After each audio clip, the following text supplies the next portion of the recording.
자, 그러면 이제 그 문제를 풀어볼게요. 여기 보면 이제 85페이지 1번 문제 보면, 자, 가전법의 규정에 대한 설명으로 잘못된 것은 이렇게 있는데, 자, 원칙적 가전에 대한 세습은 인정하지 않았죠. 근데 이제 수신제와 후량전이라는 이름으로 세습이 됐고, 그 다음에 2번은 경작자 개인이 가진 토지 매매를 허락한다.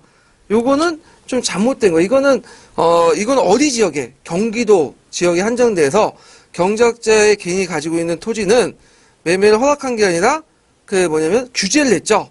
예. 왜? 수조권을 보호하기 위한 그런 조치에서 이제 시작됐는데, 답이 이제 잘못된 건 2번 이렇게 맞고요. 그 다음에 전조를 규정한 액수 이상을 거둬들이면 처벌하고요.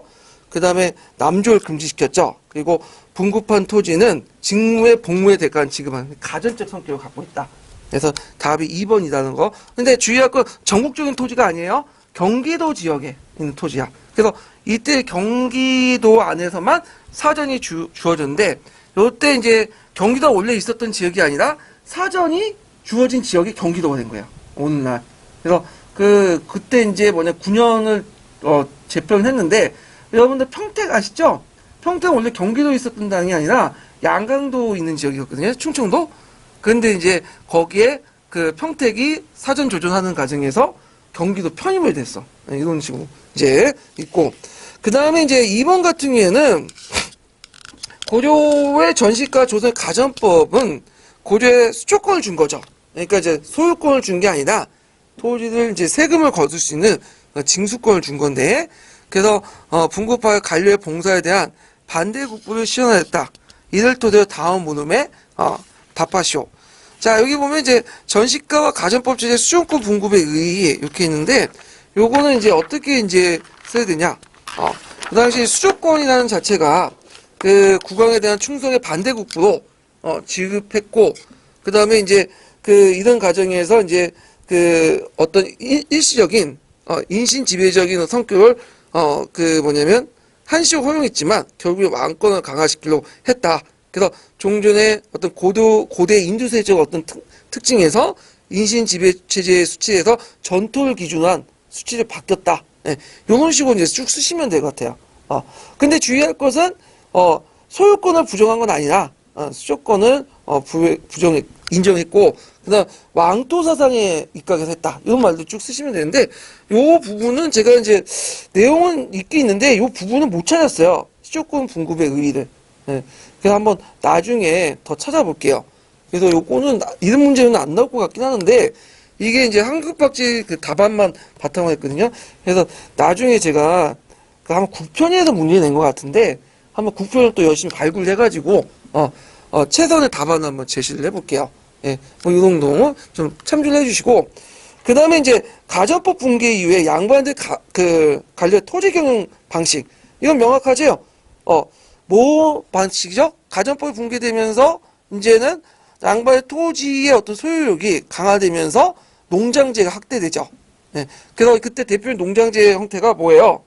작계제죠. 예, 그래서 이제 작계제 같은 농장제가 확대돼 나간다. 이렇게 좀 기억을 해두시면 될 것 같아요. 예, 요런 내용들.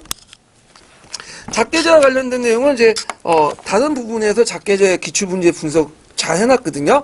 그걸 좀 참조를 해주시고요. 그 다음에 이제, 3번 문제 볼게요. 3번.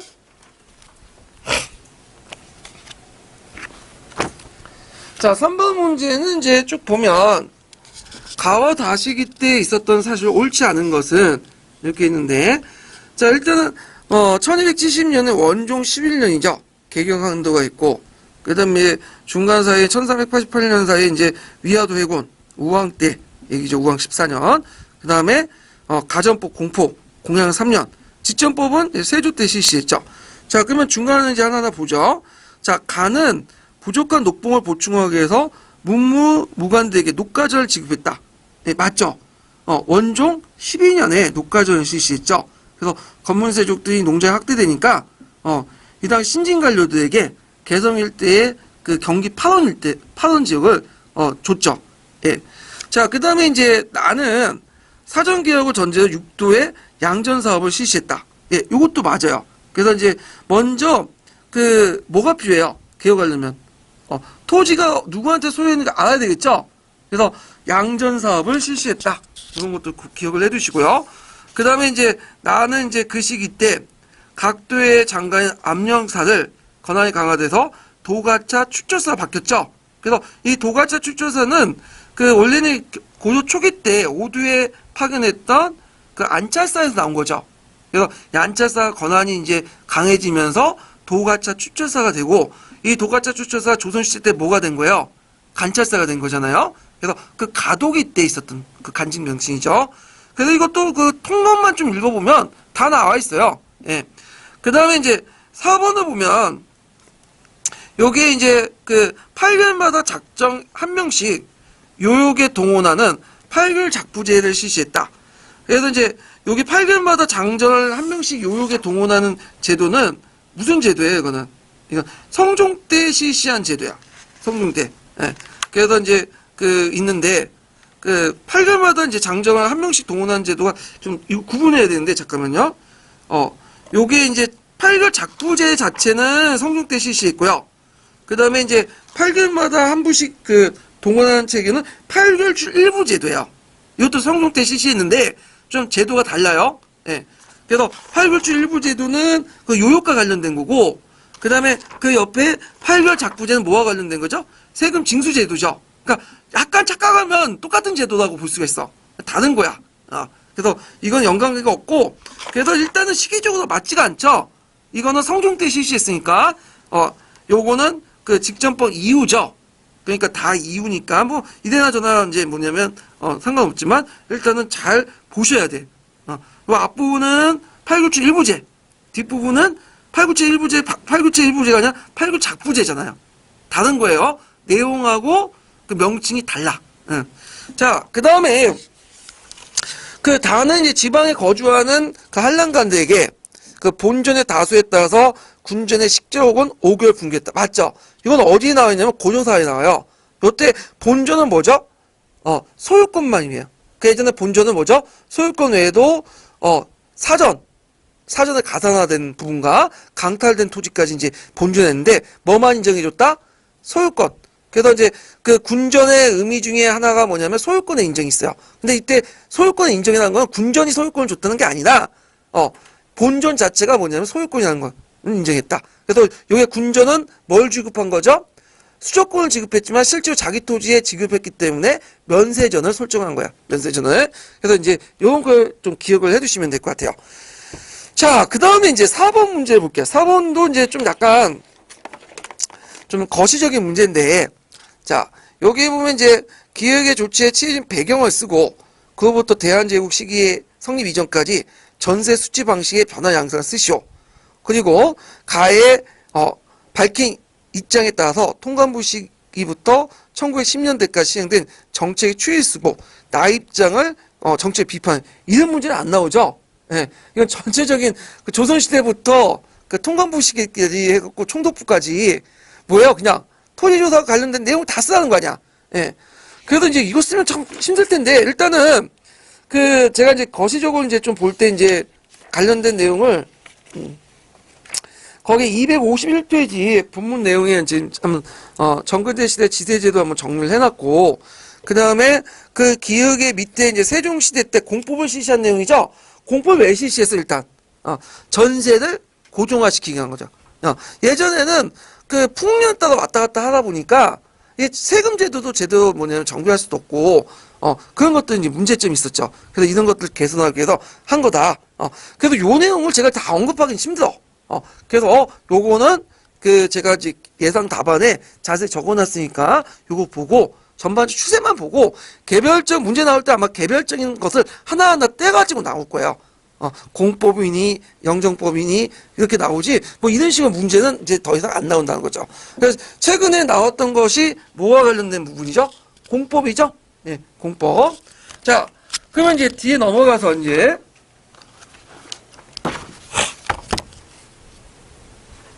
그 5번을 볼게요. 5번.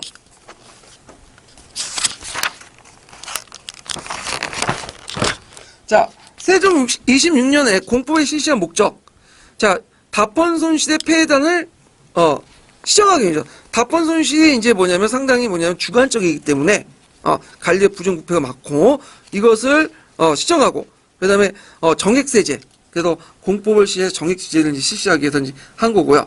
그다음에 이제 대역죄 폐단을 실시한 건 세조가 이제 복법을 실시하는 과정에서 그 돈을 주고 사람을 고용하는 편법이 등장했죠.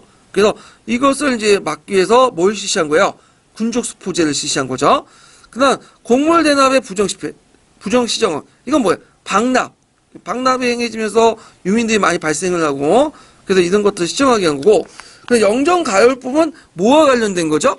인조 때 영정법과 관련된 거죠. 그래서 최하 등급인 4두에서 6두까지 부과되는 건데 이게 주의할 것은 공법에 보면 이제 그 두 가지가 있죠. 연분 9등법하고 전분 6등법이 있어. 요거는 어디에 해당할까요? 이거는 연분 9등법에 해당해. 이거 우리가 아는 이제 수동이처법 있죠? 수동이처법이 양적 동일법으로 바뀐 거는 이거는 영정가율법이 바뀔 때 바뀐 게 아니에요. 인조 때. 언제 바뀐 거죠? 이거는 호종 때 바뀐 거예요. 그런데 한국사 통론에는 잘못돼 있어. 이게 내용이. 마치 이게 둘 다 인조 때 다 바뀐 걸로 있어요. 그게 아니에요.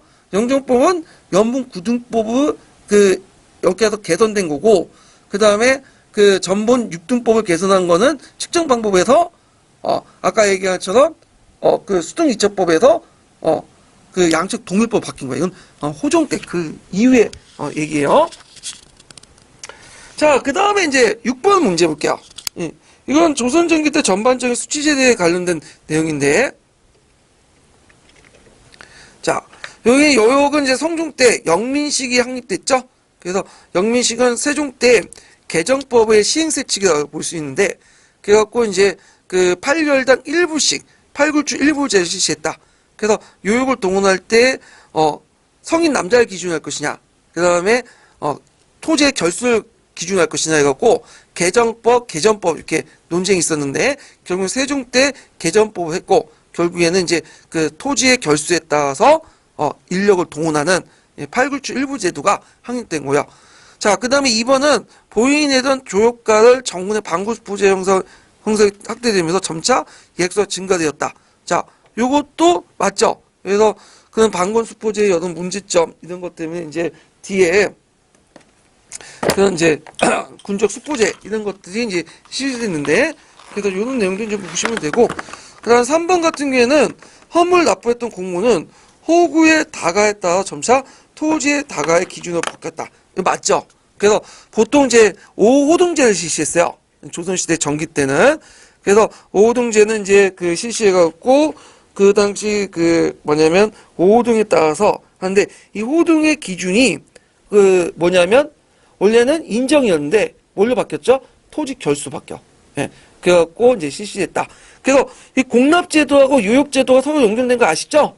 예. 그래갖고 원래 공납이라는 것은 요역의 한 일종이에요. 그래서 그것이 나중에 조선시대 분리돼 나간 거죠. 그러면 공납이 바뀌면 요역이 바뀌면 공납제도도 바뀌게 돼. 그래서 요역과 공납을 한 세트로 묶으시면 돼요. 그래서 고려 때 같은 경우에는 이제 인정을 기준했는데 조선시대 때는 그러니까 호중에 인정을 중시적인데 조선시대 호지만 실제 토지 결수야. 그러면 조선전기 때는 인정과 토지 결수에 왔다 갔다 하는 거죠. 그래서 결국에는 호와 토지 결수가 이중적 기준이죠. 그러니까 이게 불합리하다 보니까 조선 후기 때 호는 없애고 이제 뭐만 살아남는 거야? 토지 결수만. 그래서 그 조선전기는 호와 토지 결수 이중적 기준이지만 이게 불합리하기 때문에 그 아예 토지 결수 통합을 시켰다. 그래서 가도기적 특징을 가지고 있다. 예, 이런 것도 좀 기억을 해두시면 되고. 자, 4번을 보면 수조권자의 직접 답변을 통해서 간수간급제가 바뀌어 양반 수조권자 농민 지배에 강화됐다. 거꾸로죠. 간수간급제는 언제 실시한 제도예요? 성종 때 실시한 제도죠. 그래서 간이 받아가지고 누구한테 지급하는 거야? 관리에게 지급하는 그런 제도죠. 그리고 오히려 양반 수조권자들의 농민 지배력이 약화된 거죠. 예. 그래서 일종의 녹봉화된 거야. 녹봉화. 예. 이런 것들을 이제 기억을 해두시면 되고요.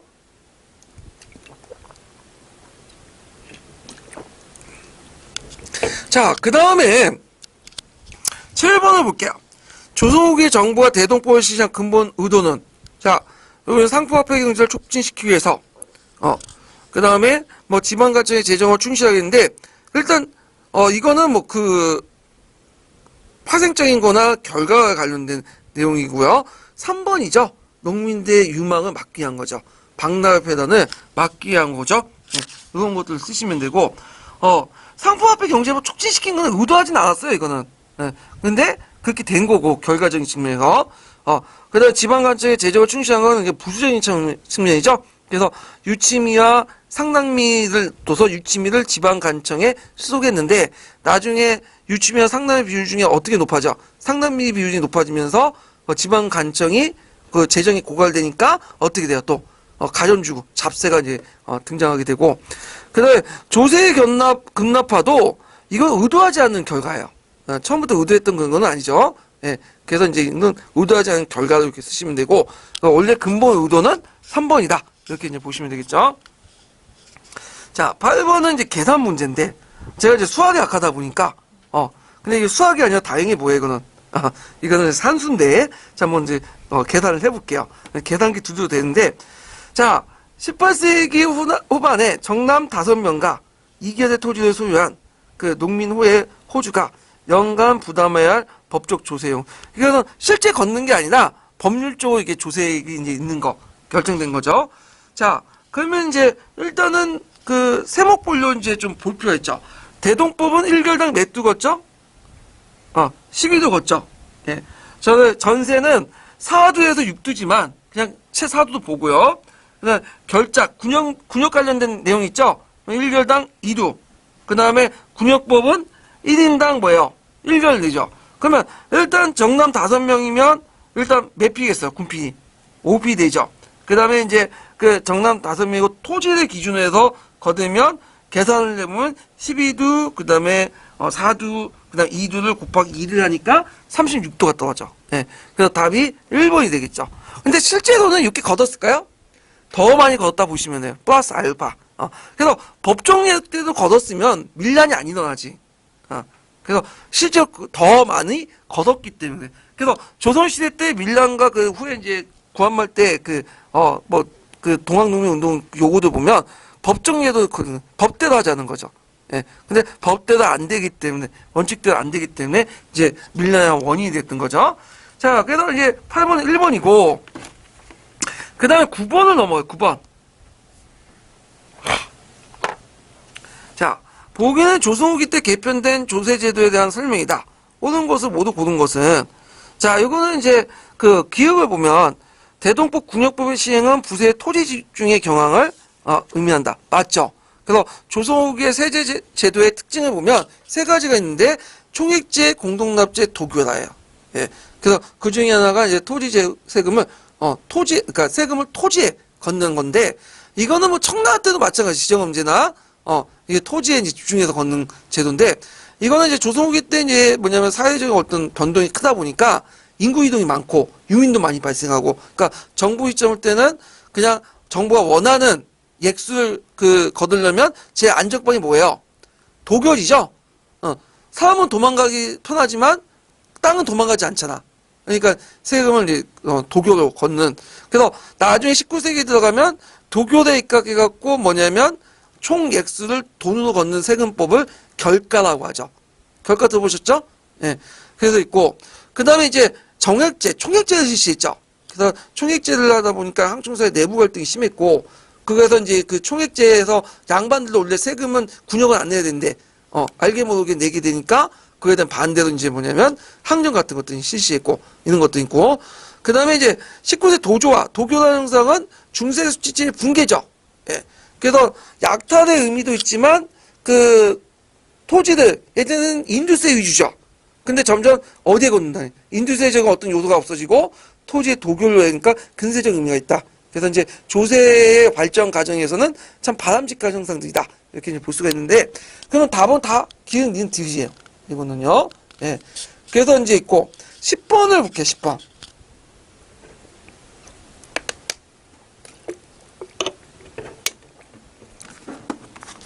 자, 다음은 호남 지역의 어느 고을당 1결당 결세 부담 내역의 일부다. 이 자료를 작성한 시기에 부세 운영 실태를 적재하지 않은 것은, 이렇게 했는데, 자, 그러면 이제 이 문제를 풀어보면 그 전에 이제 그 세목들을 좀 볼 필요가 있어. 네. 상당히 이제 복잡한데, 자, 여기에서 이제 볼 수 있는 단서, 예문 시기를 알 수 있는 단서는 결전이죠. 네. 결전은 뭐와 관련된 거죠? 군역법과 관련된 거죠. 그러니까 적어도 영조 때나 영조 이후 때의 시기라는 걸 이제 알 수가 있겠죠. 그래서 결전은 그 군역에서 이제 1년에 1피씩 거두니까 그 보충세금으로서 1개월당 몇 두를 부과하는 거야? 4두를 부과한 거다. 이렇게 이제 보시면 되겠죠. 그 다음에 이제 거기 이제 삼수미세, 조선후기 때 원래 훈련도감의 그 세금이었는데 이것이 전세에 포함됐던 거죠. 대동정미는 뭘 나가는 거? 대동세고 거기에 본연 측의 시타감이 대동충미, 서운공급제, 방주인 급수제 있는데 요거 이제 그 대동충미는 이제 대동에서 대동세를 거둘 때 부족한 부분을 징수, 자연소모비를 이제 징수한 거고 그 밑에 이제 본연 측의 시타감이 서운공급제, 방주인 이거 되게 많은데 제가 다 찾았어 이거. 예. 그래서 요거는 그 일종의 잡세예요. 잡세거나 아니면 저기 원래 누구야 향리들은 돈 안 받잖아요. 대신에 뭐냐면 부가 세금을 받아. 부세 수고비들 그런 것들이야. 예. 그래서 이제 이런 것들인데 자 그러면 이제 여기에서 볼 때 이제 그 문제 풀어보면 1번 작황조사를 통해 경찰관을 파견했다. 자 경찰관이라는 것은 그 어떤 중앙에서 특정한 임무를 받고 파견한 관리를 행해요. 이 경찰관이 이제 그 파견된 것은 언제 때냐? 영조 이전의 세법이에요. 그래서 영조 때 이제 그 비총제를 실시했죠. 비총제. 그래서 비총제를 실시하고 총액제 조율 중에 그래서 마을 그 총액제를 해갖고 거기에 이제 세금을 부과하는 그런 제도를 실시했는데 그 당시 이제 영조 이전에는 어떤 식으로 하냐면 경찰관이 파견돼서 답헌을 한 다음에 세금을 부과했어. 그래서 우리가 답헌 손실은 공법 때 폐지됐다고 이제 알고 있는데 실제로 폐지됐다고는 하지만 실제 간에는 계속 남아 있었어. 그래서 완전히 폐지된 것은 언제 때냐면 그 비총제 있죠. 이 비총제가 실시되고 폐지된 거. 그러니까 이거는 그 영조 이전이니까 이건 틀린 거죠. 그 다음에 영정법이 정세에 고정됐다. 맞죠? 1개월당 4두에서 6두. 영정법에 의해서. 그 다음에 이제 그 훈련도관 운영재원의 일부가 토지대로 충당됐죠? 그래서 삼수미세가 이제 그 전세에 편입됐고요. 그 다음에 공납의 일부는 진상이라는 명목으로 헌물상납됐다. 대동 그 법이 실시했지만 그건 상공만 대상으로 한 거고 별공하고 진상은 뭐야? 계속 남았죠. 진상은 왕이나 왕실에 바쳤던 뭐예요? 그 음식물들이죠. 음식물. 예. 저 여러 가지 그런 특산물들. 그래서 이 그 중에 진상이 되게 이제 힘들었는데 왜냐 음식물 같은 경우에는 뭐예요? 썩기가 좀 뭐냐면 쉽잖아요. 그 당시에 또 냉동 기술도 발달한 게 아니까. 그래서 제일 어려운 세금들이 진상이었어. 진상. 그래서 지금도 그 보기 싫은 사람들 뭐라고 해? 진상이 나와. 진상. 요게 나온 거예요. 자, 그 다음에 부세 각 부분에 비총제적 운영 방식이 있다. 그래서 이제 이런 그 총액 제한 방식이 비총제인데 그 당시 이제 그 조선 후기 때 널리 확산됐죠.